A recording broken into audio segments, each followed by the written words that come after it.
Oil is the excrement of the devil. El excremento del diablo.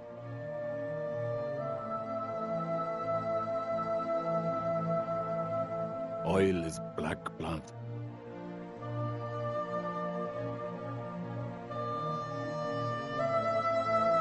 Oil is the blood of the dinosaurs. This is the bloodstream of the world economy.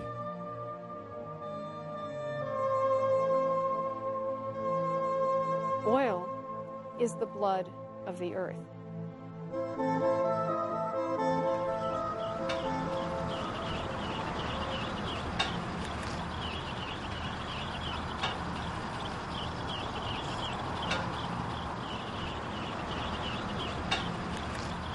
We're moving from an era of cheap, abundant energy to an era of scarce, hard-to-get, expensive energy.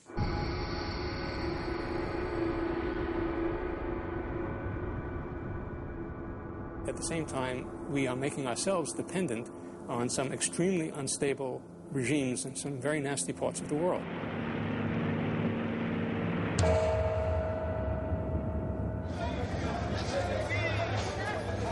Keeping the world dependence on oil as long as possible is important.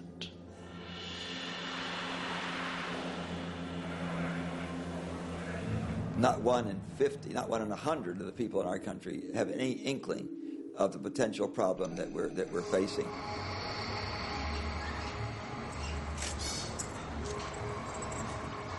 Increased unemployment, poverty, bankruptcy, starvation. They're all kind of the things that happen when a society collapses.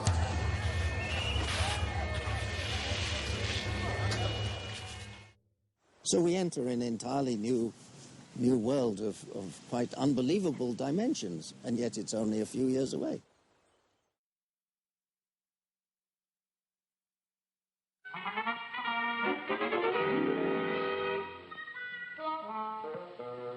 Hello, folks.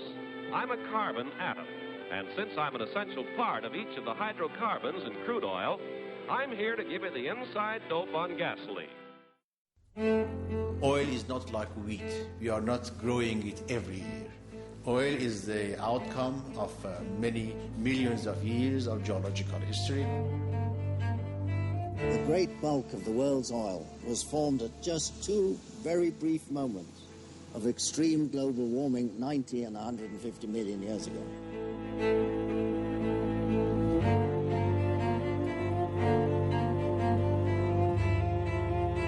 Animals and plants that died in the ocean were compressed by more deposits of sand. And over the years, these deposits squished and compacted more and more. And then over time, they were cooked, which was what we call the kitchen. And when the organic material was buried to a depth of about 2,000 meters, chemical reactions converted it into oil.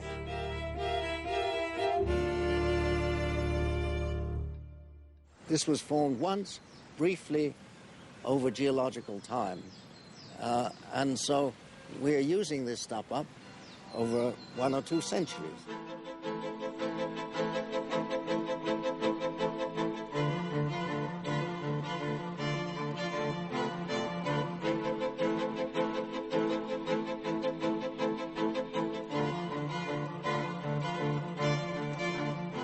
One barrel of oil, the refined product of which 42 gallons of gasoline you can buy for a little over $100, will produce as much energy, as much work as you will get from 12 people working all year for you.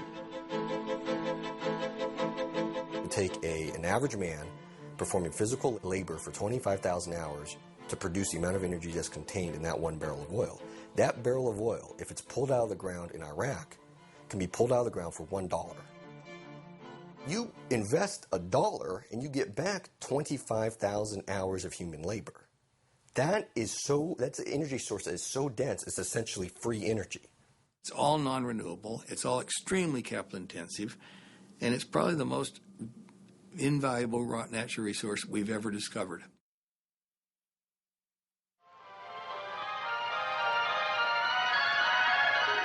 You are about to know the thrill of seeing that which has never been seen before. You are about to enter a beautiful, exciting, wonderful new world, the world of 1960. For the first time in history, you'll see a wonderful new world of Fords. Fine car's the last word in wish it were mine. Car's the dream car of the wonderful new world of Fords. The 1960 Thunderbird. Oil is our God. I don't care if somebody says they worship Jesus, Buddha, Allah, whoever. They actually worship petroleum.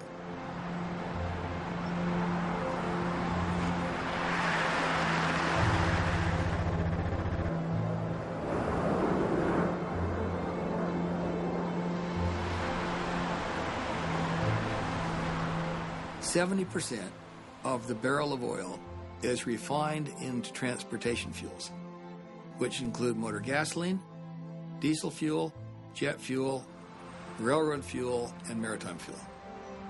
98% of all transportation energy comes from oil.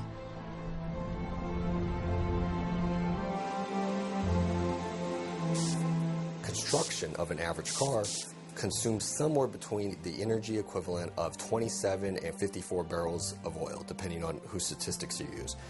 A computer, the construction of the average desktop computer consumes 10 times its weight in fossil fuels. A microchip consumes 630 times its weight in fossil fuels during its construction. For every calorie that you eat in the United States, and probably a similar number in other industrialized nations, requires 10 calories of hydrocarbon energy.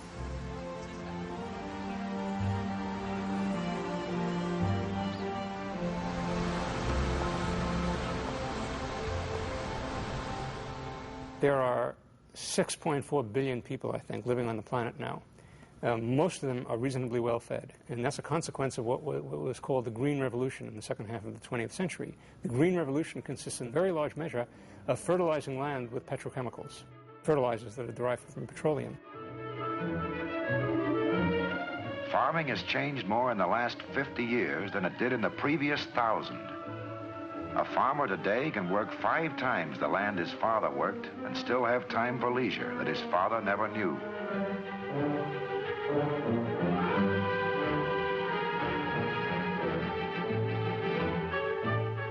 The petroleum that runs these modern hired hands has not confined progress in farming to the fields.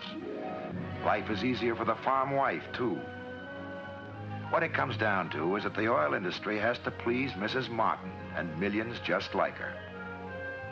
Already today, she's used some 87 petroleum products, including the plastic bacon wrapper and the wax of the milk carton.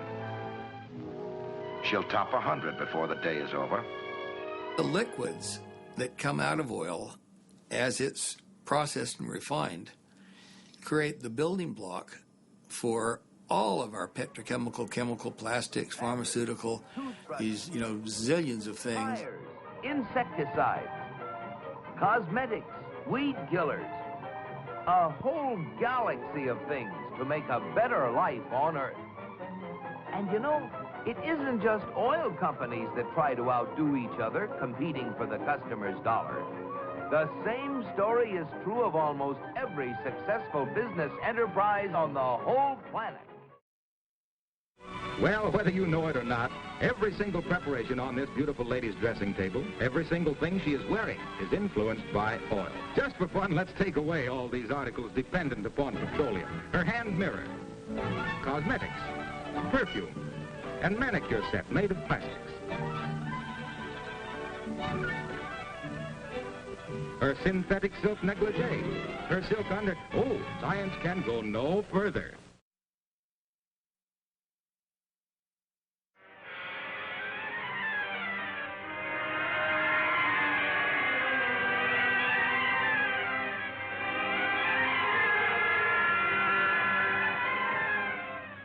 Значит, Россия вышла на первое место по добыче нефти.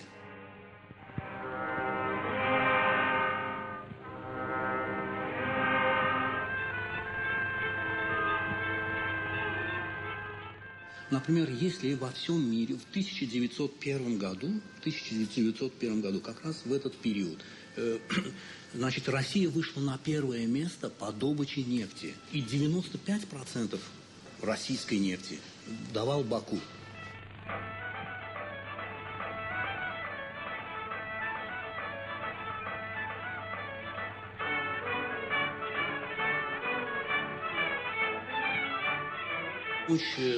Эшелоны с бакинской нефтью шли туда, на фронт.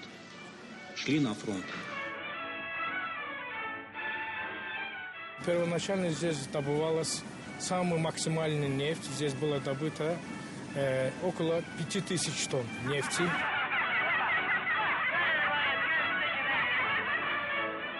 В 2020 году к этому времени Баку был одним из крупных промышленных нефтяных центров.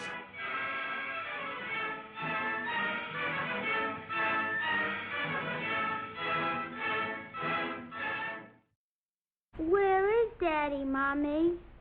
Well, Jeff, I'll just show you. We're here in the United States. And Daddy is down here in Venezuela.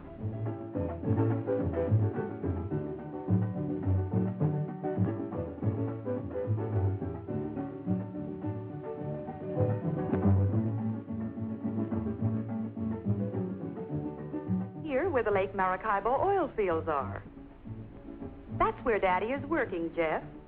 And when he finds a place for us to live, we're going down there too.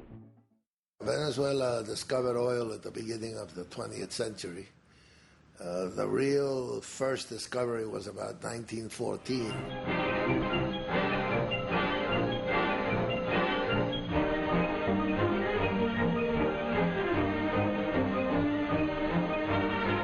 The real turning point was on the 16th of December 1922 when there was a blowout in a well that was being drilled at Cabimas. It became known as the Day of the Black Rain. 150,000 barrels in the air for 2 or 3 days running. And that put Venezuela on the world oil map once and for all. And at one time, Venezuela became the largest exporter in the world.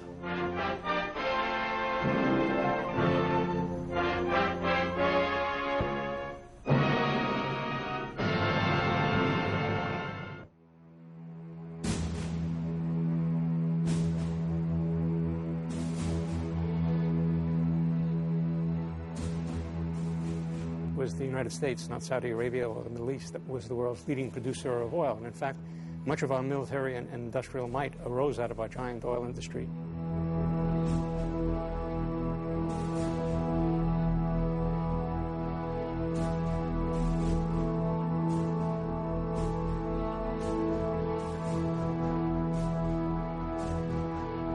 We were essentially the Saudi Arabia of the world up until about the 1950s.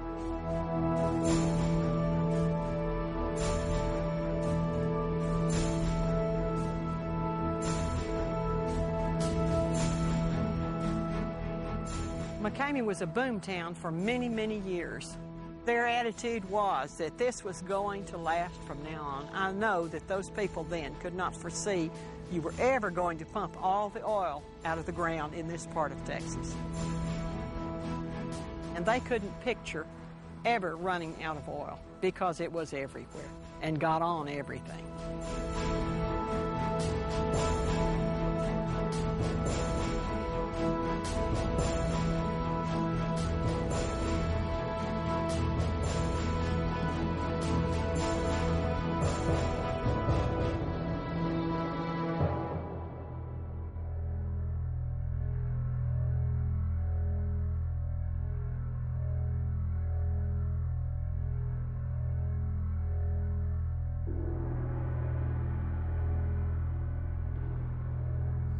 Of course, now we realize that you're going to deplete your supply sooner or later.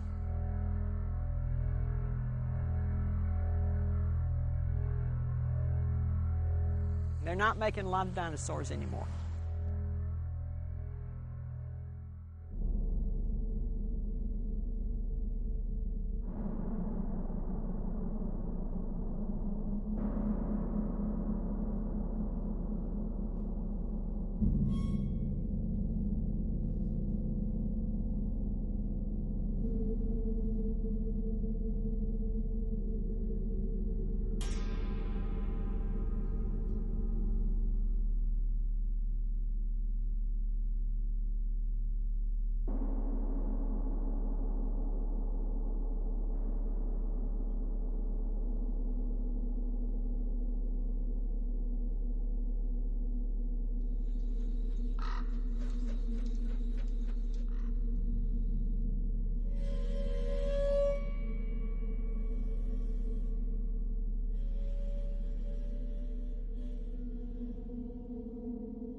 Oil is a magnet for war.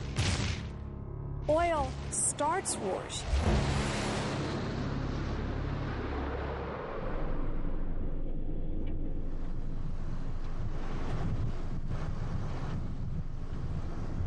The Sudan, for example, Darfur, what everybody is treating as an ethnic and a religious struggle is in fact in part a struggle about major oil finds located in the south, which means that the government in the north, a different ethnic and religious makeup, is displacing those people and moving them out of the area so that those oil revenues belong to them.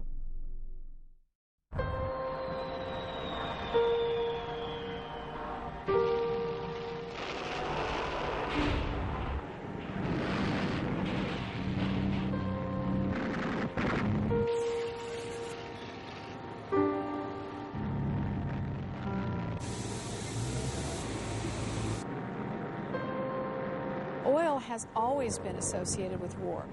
Our very first wars, World War I, World War II, have very important elements of oil in them as a reason for the war, as allowing the war to go on, as a way of securing supply.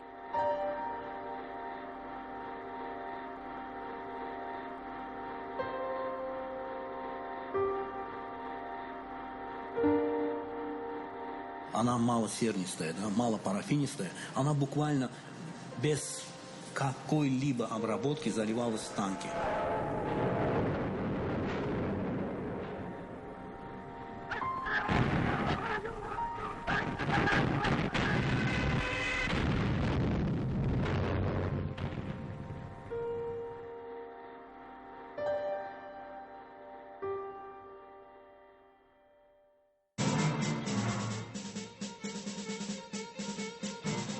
During the 70s, there were the political problems, the war between the Egyptian and the Israelis, in which the oil boycott took place. Khomeini's revolution, we have the Palestinian problems.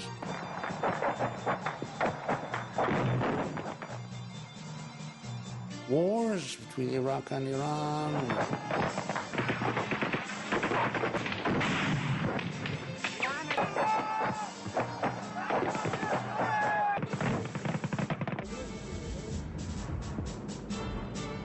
The first war that was absolutely about oil was Saddam Hussein's invasion of Kuwait, which was really about seizing an oil field.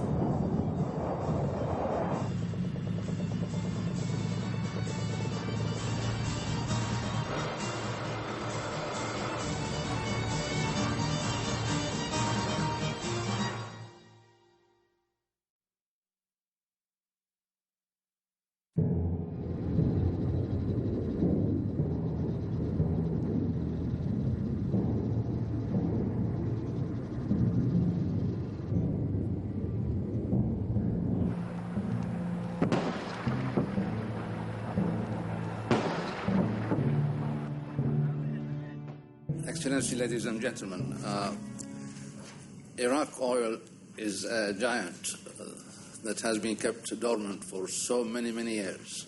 This oil has been the least explored, the least developed, and the least produced.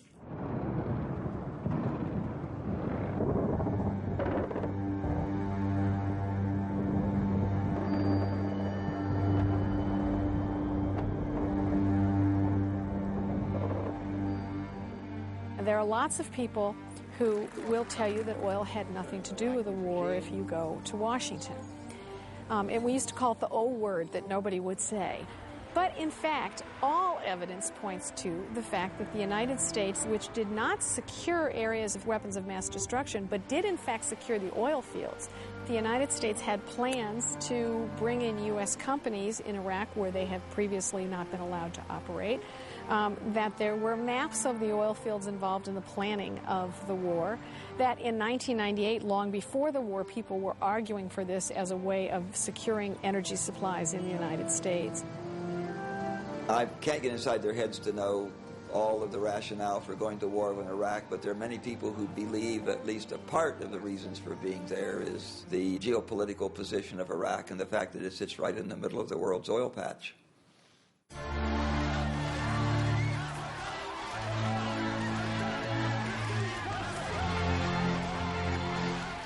The Iraqis wanted to get rid of Saddam Hussein. And they were happy that the Americans helped. But look at what happened. After Saddam Hussein, there is no institutions, there is no state, there is no army, there is no real police force. People are kidnapped, killed, decapitated, everything. There is no law. They made the country stateless without a state. Instead of creating conditions for peace, they are making conditions for conflict. More and more oil is going to come from less and less stable places, less and less secure places, places that actually challenge the taking of oil in the first place. Oil fuels war, it's a catalyst for war, it's something that prolongs war, it intensifies war. This is not a pretty picture.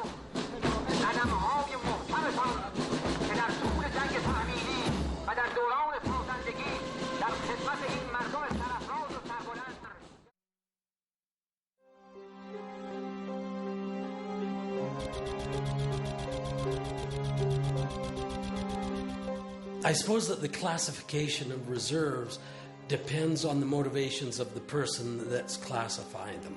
Sort of keep people guessing in a way, keep them off balance. Most numbers that you will see around the world that lead to these numbers that we were talking about include proven plus probable, and sometimes even possible.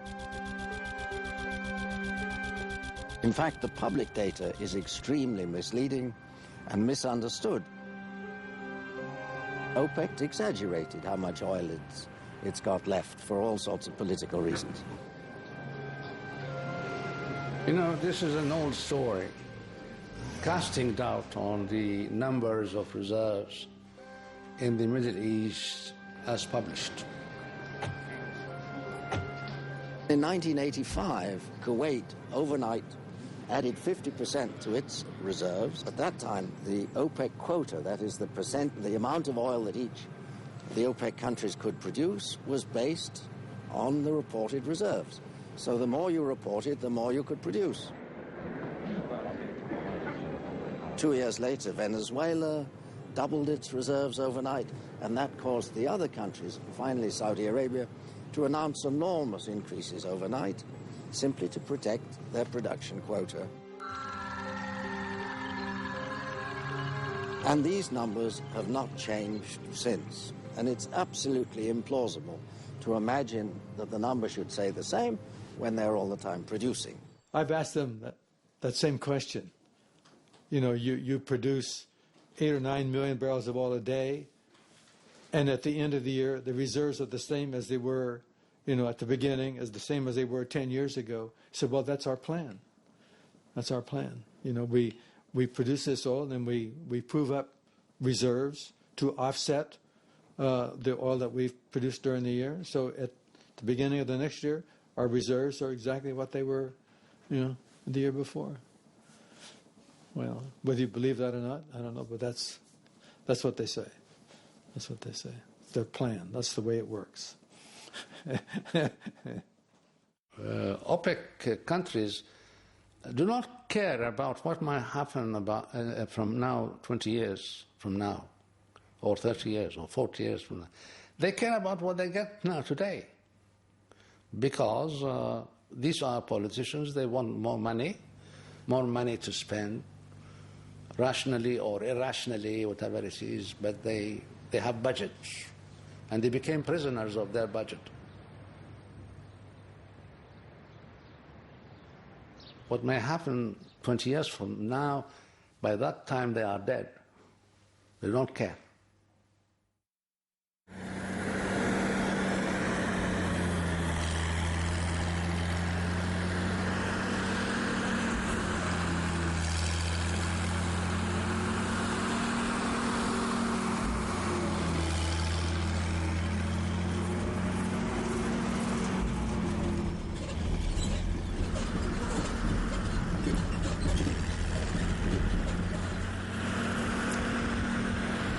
I'm afraid that we're going to run out of oil and gas a lot sooner than lots of people think. Well, it appears to me that when it peaks, they've taken more than half of it out of the ground. Of course, as time goes on, they might find a way to extract more of that oil than they do now. They can extract it over a period of time, but it's not necessarily economically feasible. Well, it might be at $50 a barrel or more, but we're going to come to a time when we don't have oil. Well, this is one of the obsession of many oil people, and they say, well, we will reach a point in which oil production will not increase anymore, and they call it peaking out. And then it will decrease slowly. We are here, we are near, we are not, nobody knows. They try to take the example of the oil production in the United States. The real saga of petroleum continues at a greater pace than ever. Down in Peru, in California, Texas, Oklahoma, Pennsylvania, millions of workers, engineers, geologists find new reserves, build new rigs, sink new shafts. The United States has been the largest oil producer on Earth for almost 100 years, and nobody thought we'd ever peak. The pump does not know when midnight comes. Days are the same to it. Each day, every day, it brings us another 24 hours of progress. Building our nation, guarding its security, assuring the future of America. And many, if not all, oil geologists thought that would go on forever. Throughout this half-century, Dr. Hubbard has been a continuous student of energy resources and their implications in human affairs. As long as 20 years ago, Dr. Hubbard was pointing out to his colleagues in the petroleum industry that the United States would probably reach its peak of petroleum production within 10 to 15 years. He was virtually laughed out of his profession for making such a ridiculous prediction. The optimists back then were saying, this is crazy. We're finding 6 barrels of oil for every barrel that we consume. We're never going to run out or peak or anything like that. He realized that oil discovery had peaked in the 1930s and was declining. And he could extrapolate that to figure out how much oil there would be altogether. The amount that you discover initially starts out rising very rapidly. But after a while, it slows down because there's less of it to discover. And eventually it will turn over and come back down again like that. Now, the rate of production of oil, of extraction or use of oil, will be a second bell-shaped curve, and it comes necessarily later than this because you have to discover it before you can produce it. So there'll be a second curve like this for production.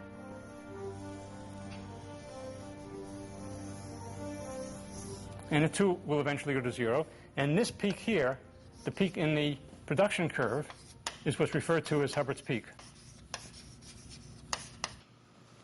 If we've only produced about 50 billion barrels in 100 years, and if we have 100 billion barrels still to go, which is twice that amount, when will there first, how long will it be before there's an oil shortage? The U.S. will hit the peak of oil production in about 10 or 15 years from that date. When 1970 came along, sure enough, it happened just as he said it would.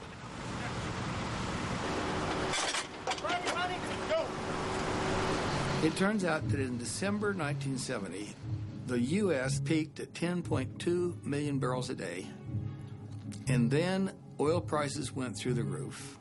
We went on a drilling boom of epic proportion.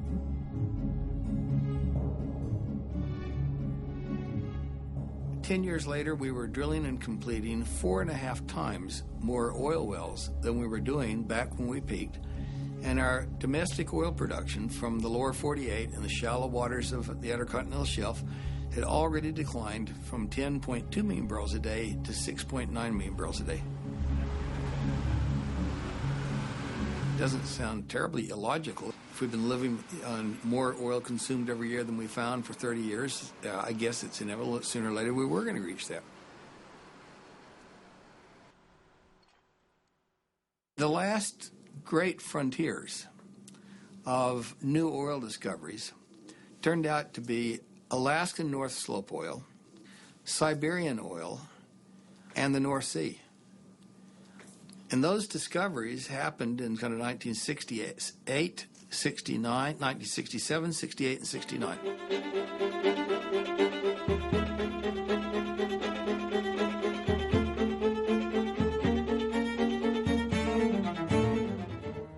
Finding oil in the North Sea was a big surprise. No one could reasonably have expected that.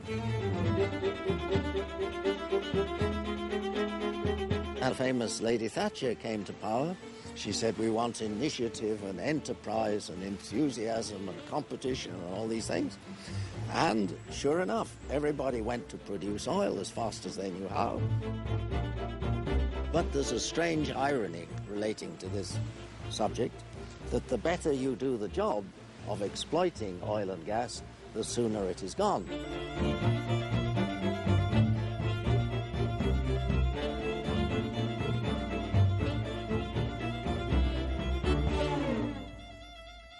The British government now admits that it becomes a net importer next year, I think, and that it's gone in 2020. This is a huge change.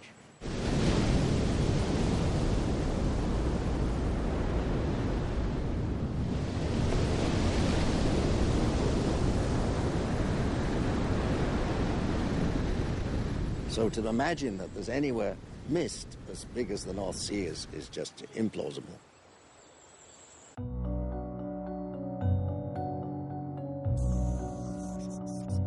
As we look around the world into other countries, we see this same pattern being repeated in one country after another. Today, there's about 58 countries that are physically producing less today than they have in the past.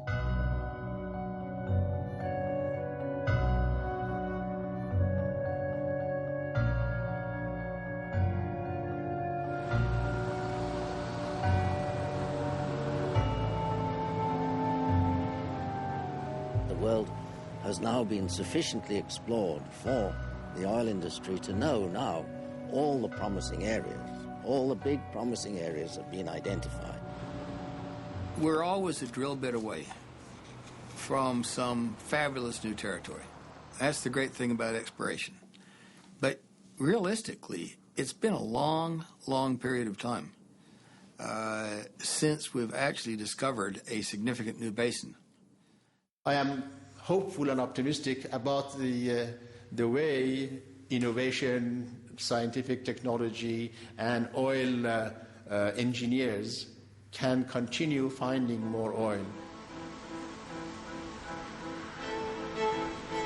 I love hearing all these economists say, well, technology and ingenuity will bring out all these changes. And I say, give me a break. I do know oilfield technology backwards and forwards, and the blackboard is dry. And it took 30 to 35 years to develop all of these great tools. We already have fantastic technology to find oil. We have seismic surveys which are of unbelievable resolution. You can see the smallest formations in the Earth's crust. We have very advanced engineering to produce oil. And all of these great tools that ended up being great enhanced production techniques were basically super straws, just sucking the last easy oil out of the ground at faster rates, and to no extent significantly increasing the amount of oil that was going to be produced from a significant oil field. That was all myth.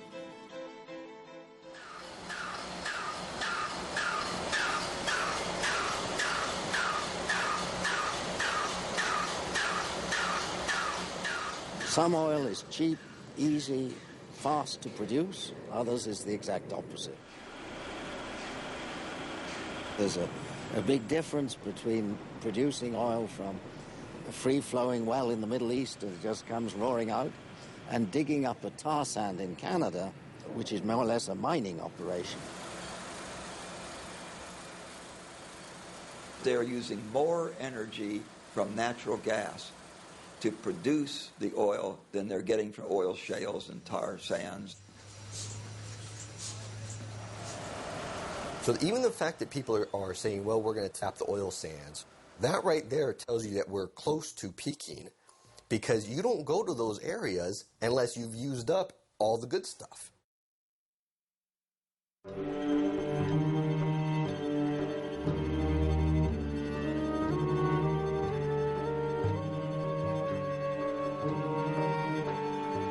2/3 of the oil reserves are in the Middle East, which means basically the Persian Gulf. And that's 10 times as much as any other source.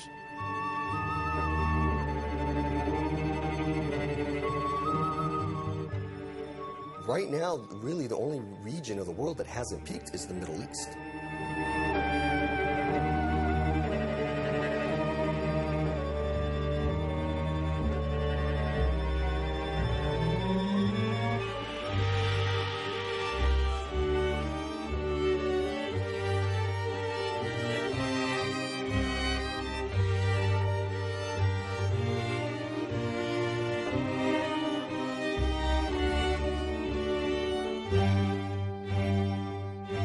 Most of the serious projections for 2030 envision the Middle East producing 51 million barrels a day. We know that Iran peaked at 6 million barrels a day back in 1978, struggles to stay between 3 and 3.5 million barrels a day.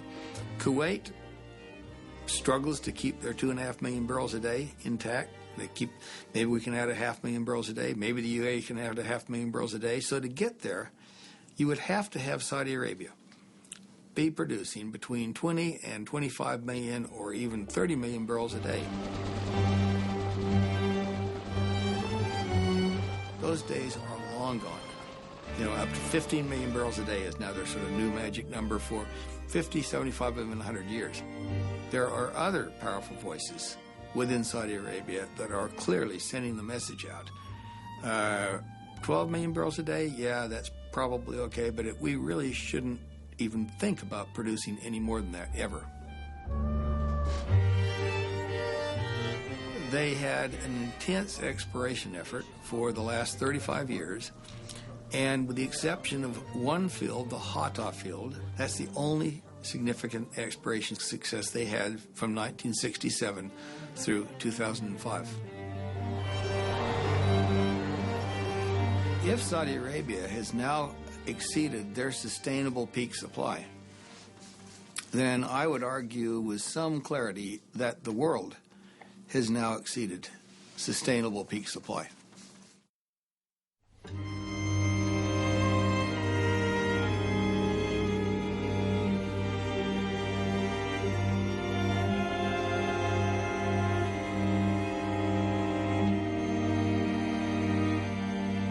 When you reach the peak, you're at the top of the mountain.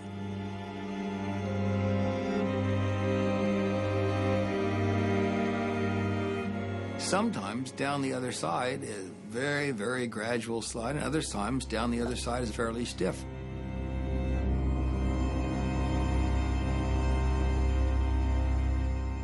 What really matters, and matters enormously, is the view that comes into sight on the other side of this peak when we see this long, relentless, remorseless decline heading off into the valley. The point is that the whole world has got used to this growing side of the mountain range, has to face the opposite side.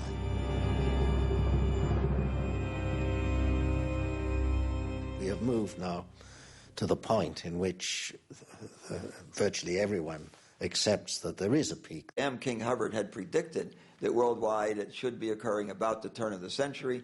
That slipped a little because of the Arab oil embargo and the oil price spike hikes and the worldwide recession that reduced the demand for oil quite significantly. And it's now pushed peak oil off till many people believe about now. We are coming to the end of the first half of the age of oil. During this 150 years, we have seen the growth of everything, of industry, transport, trade, agriculture. We've seen an explosion of the number of people. All of this was made possible by the cheap, abundant supply of oil-based energy.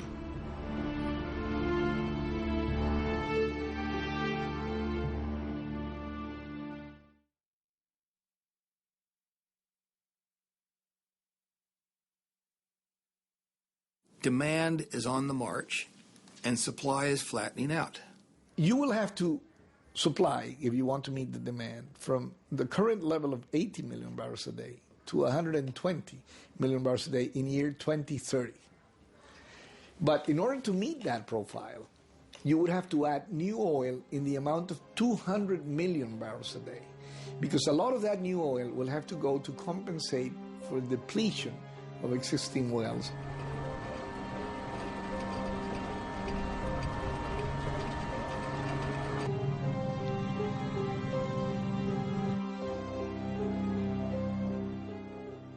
In the early 70s, over half the globe essentially didn't use any oil.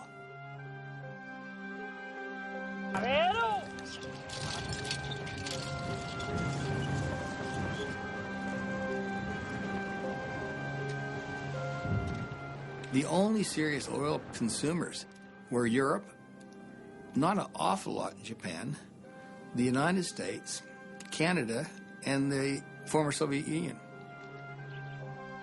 Africa didn't use any oil of any volume. Middle East didn't use any oil. None of Asia used any oil other than Japan. Today, Papua New Guinea hardly uses any oil. There's probably 2 or 3 islands in the South Pacific that don't use any oil. Everybody else is hooked on trying to create a society that looks like us.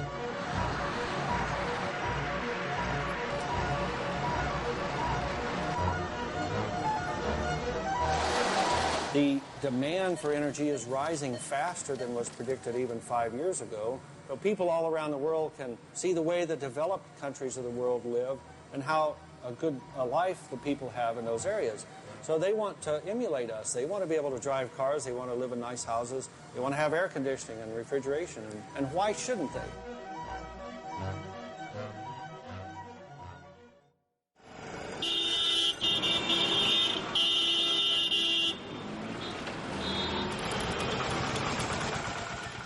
Demand for energy will only increase as India's standard of living rises, its economy becomes even more diverse and dynamic, and it continues to narrow the gap with more developed nations.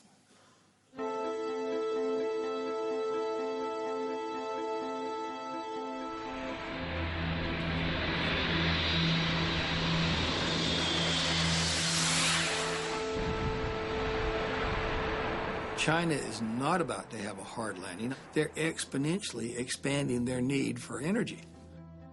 And they're just getting started.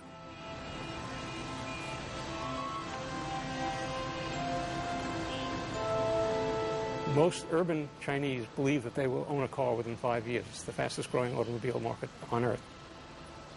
Something like a third of them already have driver's licenses. And so the demand for oil and for gasoline in China is really going to take off.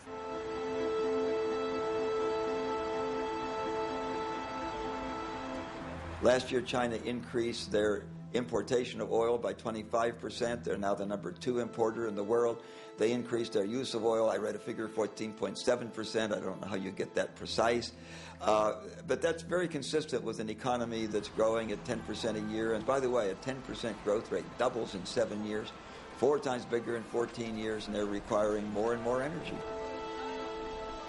China and India are kind of getting to the party when the glass is literally half empty at this point.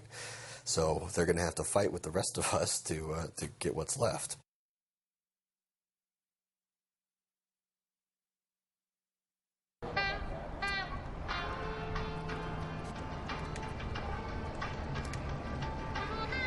Well, the Hummer, I believe, is more of a status symbol where, you know, look at me, I can afford a Hummer, I'm driving the best. It's going to get somewhere around 10 miles per gallon constant on the road. That's either highway or city driving. 6.0 liter, 325 horsepower with 380 foot-pounds of torque.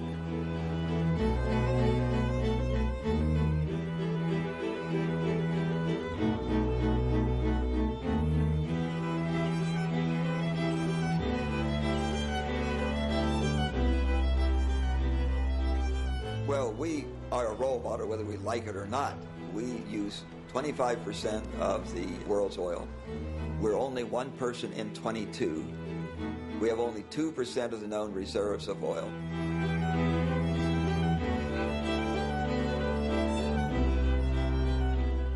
We are profligate users of energy, but we will go on doing that so long as we're rich and the energy is cheap.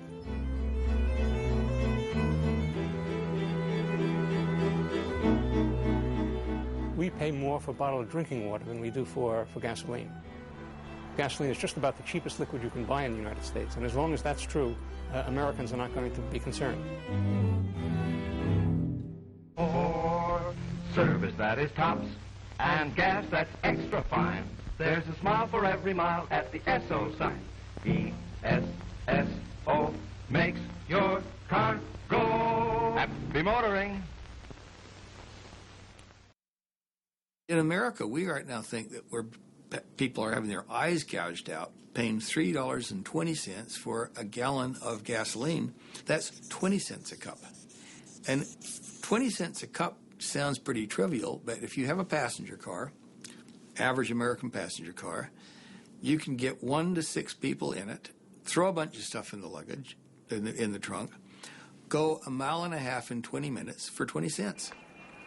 Now, if you don't have gasoline and you try to bargain with a guy with a horse-drawn cart or someone coming by with a bicycle, or maybe you're lucky enough to have a rickshaw, said, excuse me, would any of you like to take me 1.5 miles, me and my friends, 1.5 miles for 20 cents?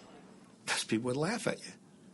So I would think that we would need to get oil prices up to, $5 a cup, some number that starts to equate with what we actually spend readily on a lot of things that aren't nearly as valuable and also aren't non-renewable.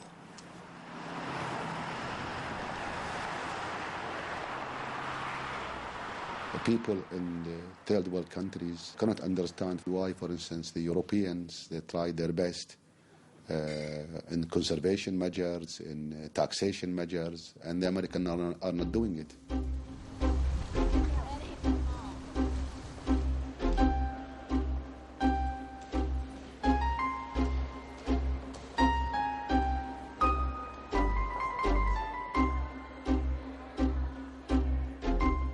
Not 1 in 50, not 1 in 100 of the people in our country have any inkling of the potential problem that we're facing.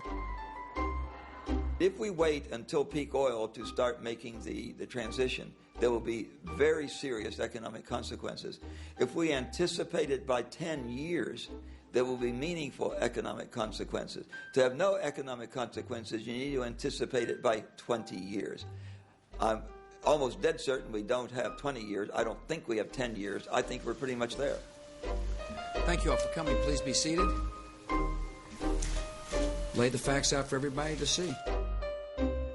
I don't think the people in positions to tell the public about it from an official standpoint have been totally honest with us about the problem. The person who will win an election is somebody who can most persuasively lie to the population, which is tell them what they want to hear, which is that the future is going to be great, just follow me. If our energy resources are properly developed, they can fulfill our energy requirement for centuries to come. What is needed now is decisive and responsible action to increase our energy supplies, action which takes into account the needs of our economy, of our environment, and of our national security. In ancient Greece, the person who brought bad news was executed, and politicians who bring bad news frequently are not reelected. Our political system is just controlled by major corporations. The steps we need to take to reasonably address this in some type of rational way require a downscaling.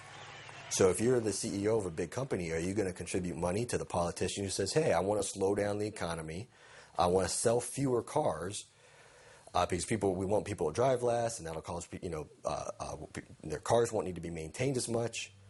That will shrink the automotive manufacturing sector, which will shrink the entire economy. Nobody's going to vote for that. I don't even know if I'd vote for that. More than any other country in the world, America is a nation on wheels.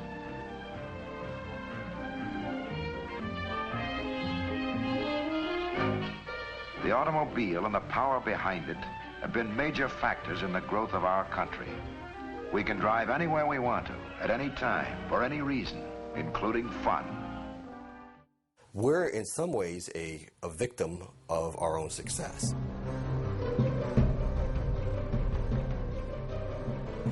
Suburbia is in a lot of trouble because the whole model of suburbia is you commute 30, 40, 50 miles to your job and back. And that's only viable so long as you've got relatively cheap oil and gas.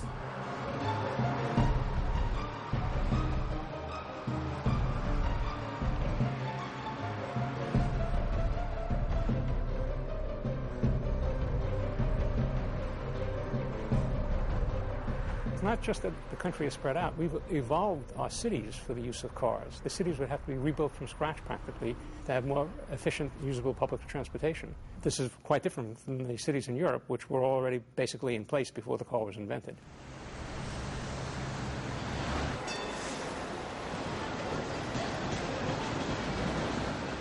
So, yes, it's going to be a terrible blow to the United States when we no longer have the oil that we love so much.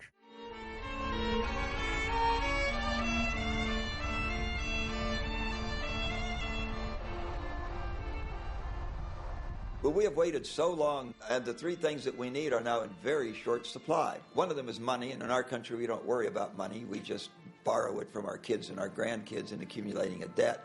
But the other two things we can't borrow from our kids and our grandkids, and that's time and energy.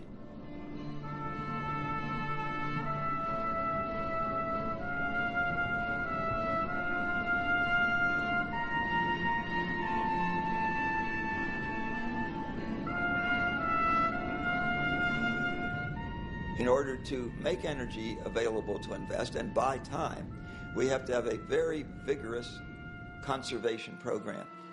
Since the United States uses a fourth of all the world's oil, we clearly need to lead there. I believe that our American people have a great spirit of entrepreneurship and patriotism. If they really knew what the problem was, that they would be very responsive in doing what I think are the necessary things to get ourselves to the other side with as few bumps as possible. If you tell Americans there's a brand new hydrogen-powered car you can go and buy instead of your car, they'll say, okay, great, I'll go buy it. But if you tell them you're going to have to use a bicycle, that's the type of adaptation that they have to make. People aren't willing to do it.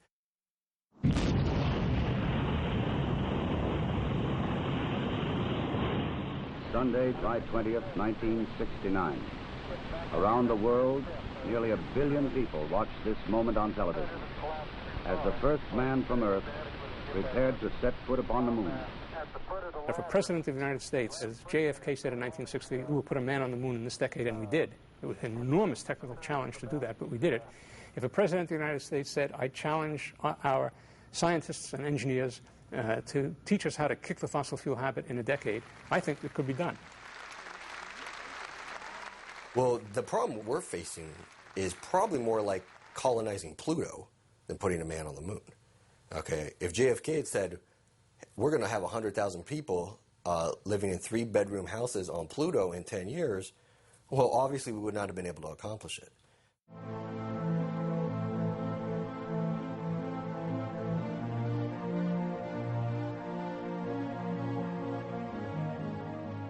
In the last 40 years, the Bush administration is the administration that has the closest connections with oil companies themselves. And it is the administration that has most greatly married energy security with national security and U.S. foreign policy. When you have only 2% of the known reserves of oil and use 25% of the world's oil and import 2/3 of what you use, that has to affect your foreign policy.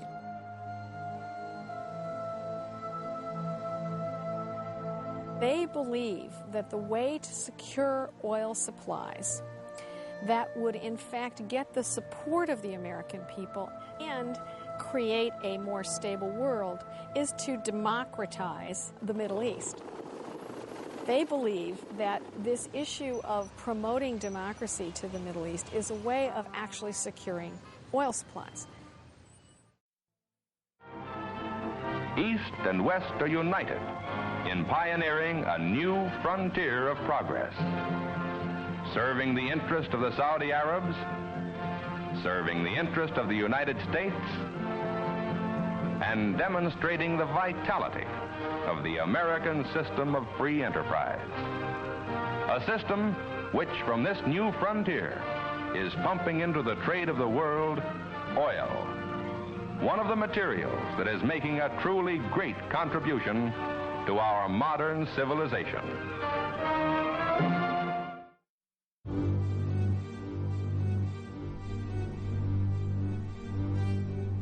The basis of our foreign policy in the United States from 1945 to today was essentially an exchange of secure, cheap, reliable oil to the United States in return for protection for the governing rulers of Saudi Arabia. That exchange is in fact threatened.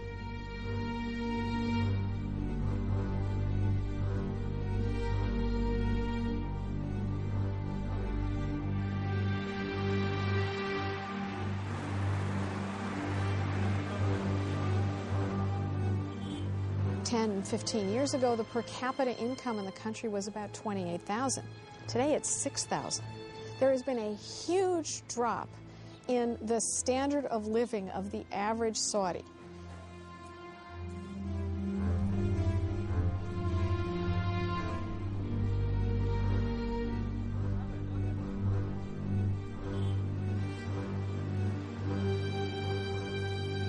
Saudi Arabia's got a very young population, a lot of people coming onto the labour market, not the jobs for them, and in a sense they don't feel that they're stakeholders in the society. They feel alienated. There are lots of tensions between the oligarchy, which rules the country, and the population, which inhabits the country. And many people think within the fundamentalist movement that the regime, the government of Saudi Arabia, is totally corrupt, that it is basically selling the oil to the West, and the West is arming the regime, and the regime uses the guns against its own population. The fundamentalist movement is strong and it's dangerous.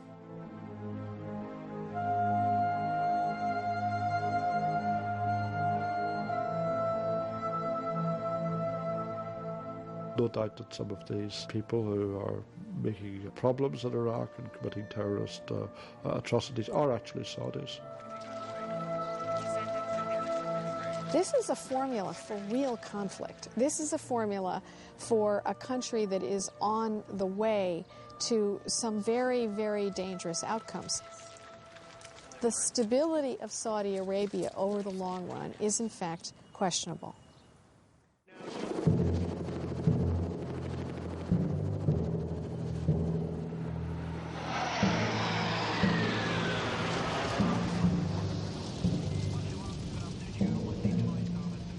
If the kingdom was to fall apart, it's very unlikely that the United States in particular would simply stand by and let it fall apart, given its significance as an oil exporting country.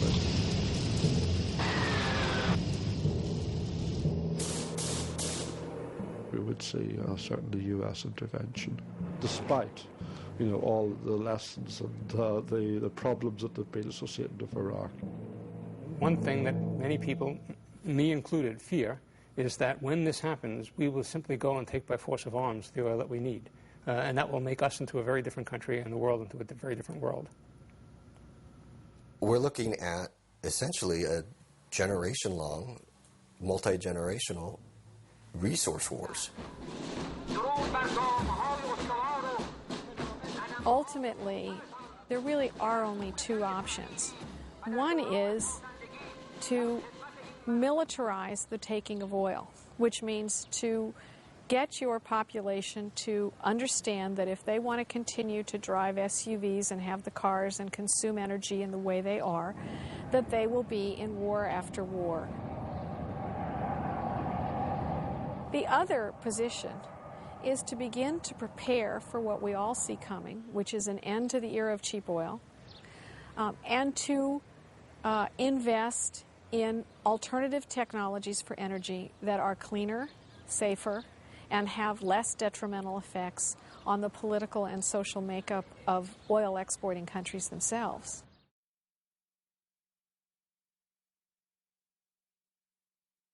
For a century, we didn't spend a nanosecond actually really taxing ourselves as to could we ever actually come up with a replacement for oil and natural gas.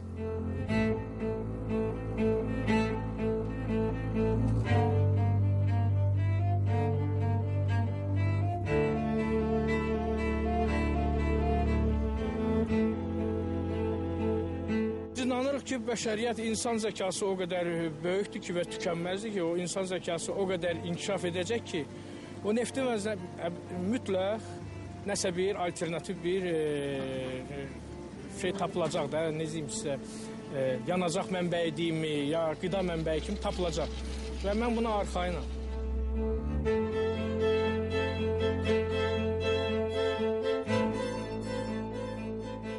The Stone Age ended not because we ran out of stones. We moved from the horse to the automobile, not because we ran out of hay.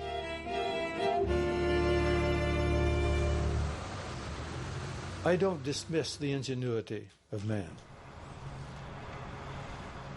The step that we're embarking on today is the hybrid electric automobile, which has both an internal combustion engine and an electric motor. I drive a Prius car. It gets 45 miles per gallon. If gas were $10 a gallon, I can still fill the tank and go 500 miles on it, and that's not too bad. Well, even if you wave the magic wand and hybridize every car on the road right now, we'd still be consuming the same amount of gasoline that we are now in about 5 or 7 years. Because again, with each passing year, the economy grows and we have to consume more and more oil.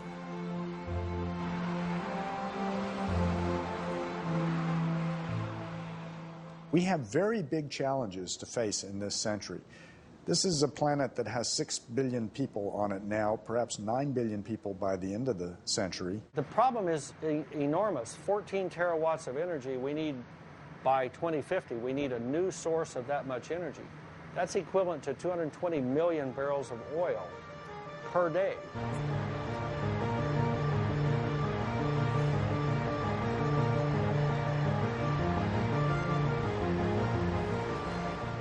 We've got 700 million internal combustion engines running around the roads of the world. Again, we're talking about the scale, and we're thinking about what does it take to really replace fossil fuels for transportation. The big one, of course, which is hydrogen, that's the one that's going to do the trick and replace oil eventually. Well, the hydrogen economy is conceptually a good idea. If you look in reality, it has major challenges. The problem also for industry is sort of a chicken and the egg thing. Industry is reluctant to really invest heavily into fuel cell technology because there's no hydrogen infrastructure to deliver and produce cheaply hydrogen. On the other hand, this infrastructure is not in place because there's no demand for hydrogen. So how do you get this started? And both, again, need substantial breakthroughs in technology. Fuel cell technology, hydrogen production technology, transportation of hydrogen and storage of hydrogen are fundamentally unresolved issues. The economics right now are that we use the equivalent of 3 to 6 gallons of gasoline to make enough hydrogen to drive a car the same distance that 1 gallon of gasoline would drive it. So the hydrogen economy at this point makes no sense. If you talk about hydrogen, it may take at least 40 years. Easily 30 to 50 years. Easily.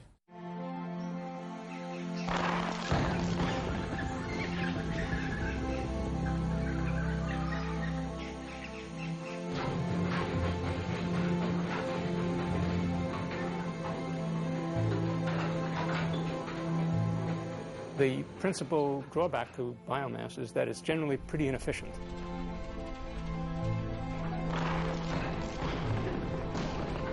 A couple of pretty respected scientists in our country believe that if you look at all of the energy inputs into producing ethanol, you put more fossil fuel into producing the ethanol than the energy you get out.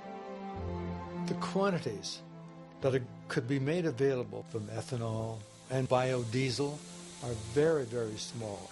and would replace only a small percentage of the fuels that we consume today. Even if you took the biodiesel production, scaled it up to the maximum, and then scaled that up another 10 times, you're still talking about a drop in the bucket compared to what we get from oil.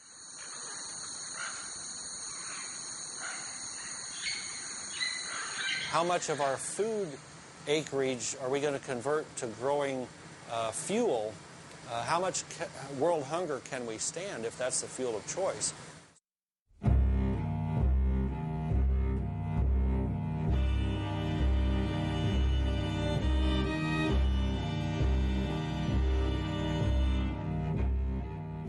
Nuclear energy will be expensive, and the experience that we have gathered over the last 20, 30, 40 years in terms of safe storage of materials, especially in Europe, where there's much more discussion about how to treat the waste and what to do with that. This needs to be rethought. People are nervous about the risk of an explosion or a nuclear event of some sort, and then there's a danger of terrorist activity. If you wanted to build enough to replace all the fossil fuel that we burn worldwide today, which is 10 terawatts, you would have to build 10,000 of the biggest possible nuclear plants. And if you did that and burned U-235 in them, the worldwide reserves of uranium would be exhausted in somewhere between 1 and 2 decades. So it would be a bridge at best.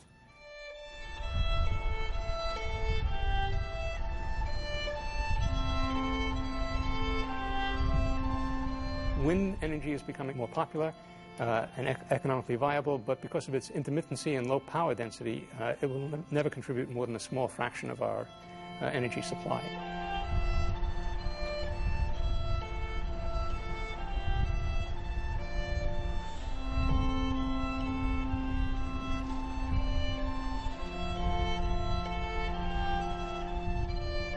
When you talk about wind or solar energy, whatever, these are very small. Can we? Oh yeah, I see it starting. Can we turn that on a little bit more?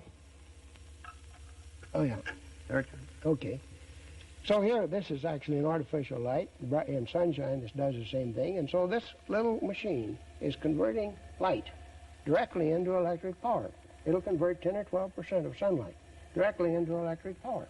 And we do have the technology to know how to do We have the technology right now. We know how to do it. Yes, we don't build these big power plants tomorrow morning, but we know how. It takes a lot of development of equipment and so on. But we know how to do it now.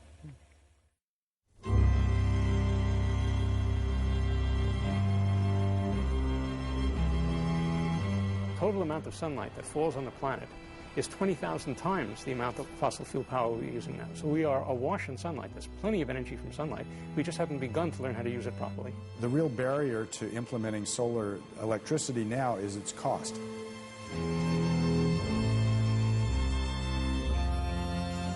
To generate the same amount of power we now use in fossil fuel, you'd have to cover a land area roughly half the size of the state of California.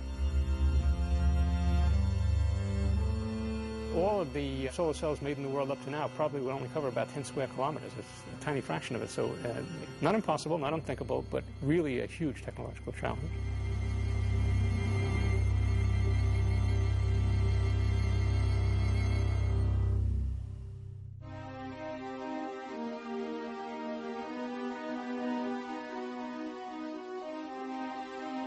We've got to look at all of these sources of energy, and if you add them all together, you must be very optimistic about each of these sources to believe that we can produce anything like the quantity and quality of energy that we're getting from fossil fuels. Worldwide demand now is somewhere between 25 and 30 billion barrels a year, and it's increasing at an alarming rate.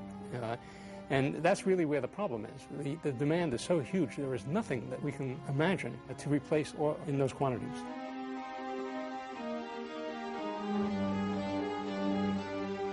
There are lots of ideas around, and the ideas are just vapor until somebody actually tries them and shows that they either work and have side effects, or don't have side effects, or don't work, or whatever. That's called research, and that's exactly what we're not doing.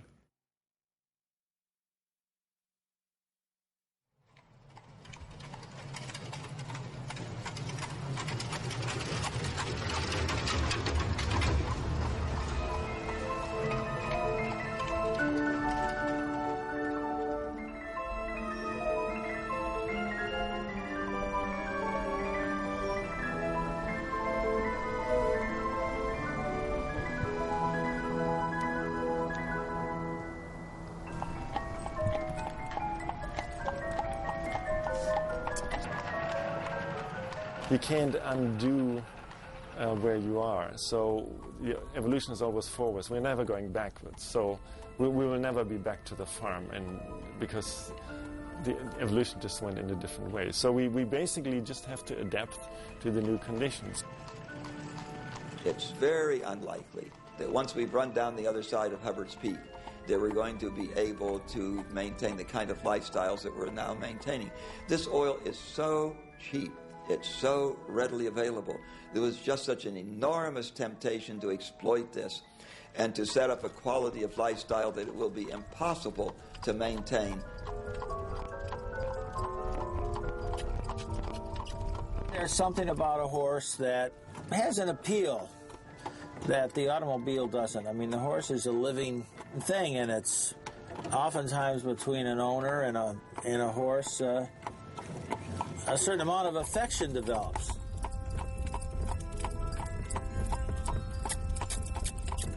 We're going about 9 miles an hour right now.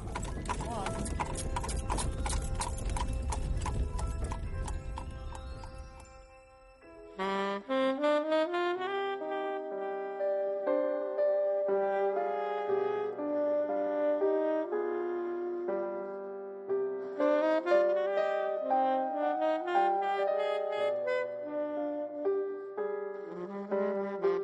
We had a kind of a dry run, a trial run for what would happen when oil peaks.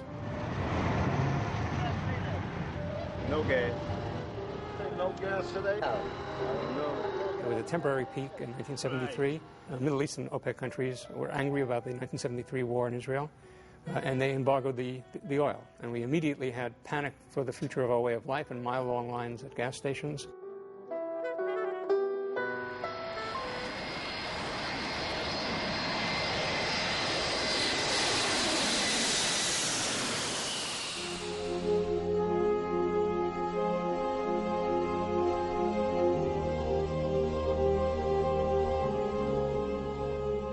In the future, things like driving cars and air travel, period, will be not something that the average person can afford, but something that's only available to the super, super elite, the 1/10 of 1%.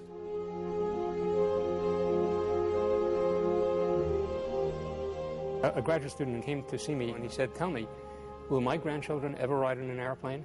It was a gripping question because the answer might very well be no.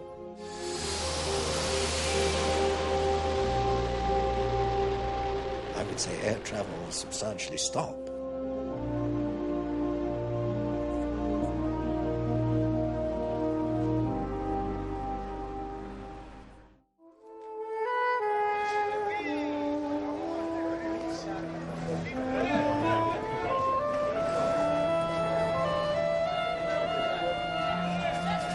Many people came to think that it was money that made the world go round, when in reality it was the underlying supply of cheap energy, much of it coming from oil. You end up with asking, what is more real? Is it the financial market or is it the oil supply in the ground? And everybody will come to the conclusion what is more real is the oil supply in the ground. The financial system is a system full of petrodollars, and if you take them out, it's bound to shrink.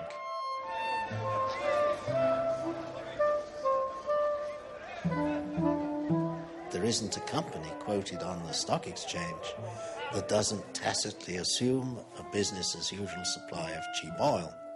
Well, that isn't there anymore. That means that virtually every company is overvalued on the stock exchange. And as the financial community recognizes this, well, that might trigger some kind of overreaction and stock market collapse. I think it's very likely.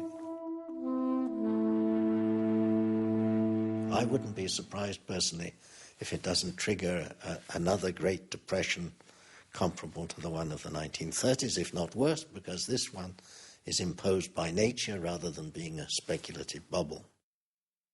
I've taken this time span here from 5,000 years ago to the present to 5,000 years in the future. Now, what we call recorded history began about 5,000 years ago. So what this shows is that this Washington Monument-like spike here is the episode of the fossil fuels, coal, oil, and natural gas, and every other kind of fossil fuel in human history. It's the most disturbing thing that's ever happened to the human species. It's responsible for our technological society And in terms of human history, it's a very brief epoch.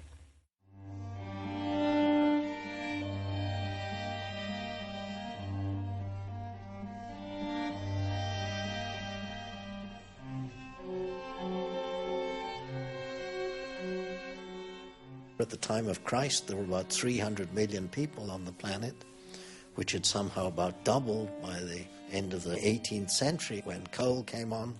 Then came good old oil, and suddenly the population went up 6 times.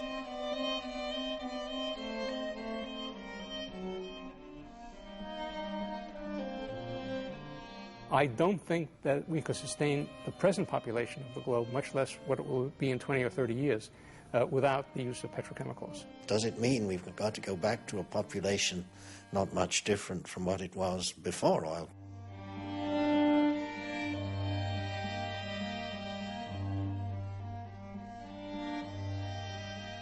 In the absence of fossil fuels, how many people can the world support?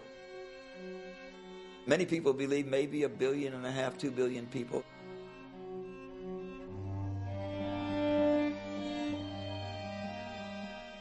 You don't often hope you're wrong. I really hope I'm wrong. Everybody I know who's concerned about peak oil hopes they're wrong. I don't think I'm wrong. I don't think they're wrong.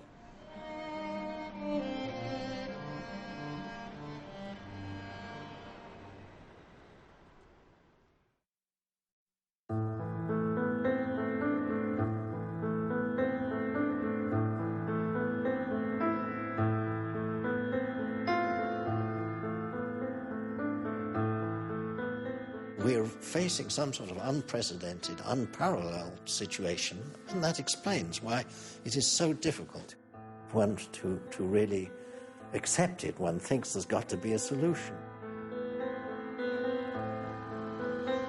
It's somehow contrary to our mindset to think about these things. We just don't like to do it. We've got used to the filling station has been there for as long as we can remember, and normal people say, well, it's going to be there into the future. It's very hard. And it's doubly hard because it really has never happened before. It's a strange issue of mindset and attitude and experience and behavior that somehow leaves us so unprepared for this situation. We identify a species called hydrocarbon man who lives on the strength of all of this oil. Well, his days are definitely numbered. Whether mankind or Homo sapiens as a species altogether will carry on living some different, simple way, that's another question.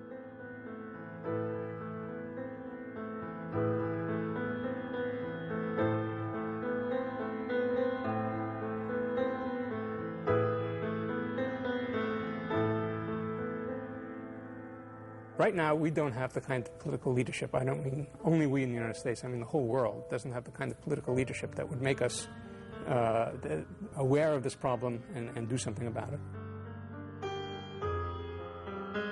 There's little hope of the politicians taking the lead in this, because it's difficult in government for people to... It's much easier for a politician to react to a crisis when it's happened than to take steps to prepare for it.